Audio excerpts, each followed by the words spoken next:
哇哦，刚出炉的陶瓮尺寸很惊人。让他大概暗讲啊，弄不看唔到，按下要一张有做啊。哦，有跟他说这个这么大的缸啊，我不会抠不到，外面看不到，秋亚 V 张有，只有这里才有，对不对？才有做。高约160公分，重达135公斤。张世浩的窑厂专门生产大酒瓮，师傅忙着上釉，3次来回零色差，扎实技艺也是全台唯一。台湾就他这一家做的，就只有这里才有。这种功夫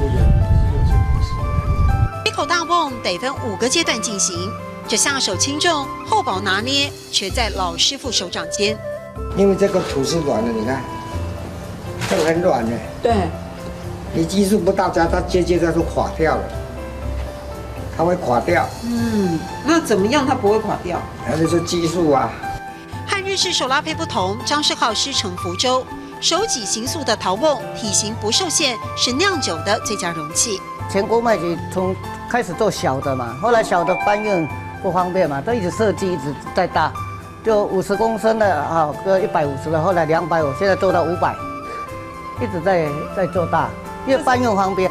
另一头，陶缸在拍打夯实中陆续成型，每一口缸里都有张世浩最怀念的味道。那个水缸以前是我们客家人当福菜那些的啊，腌福菜腌福菜，客家的腌福菜最早期的，就要用水缸啊。老师傅的手艺仅此一家，绝无分号，能够做出这么样一个大陶缸，但是没有年轻人要学了。所以现在各大酒厂能够买到这么大的酒缸，可能在未来几年之后，不一定能够再找得到。我不会看唔到，秋亚 V 张油。我不会看唔到，秋亚 V 张油。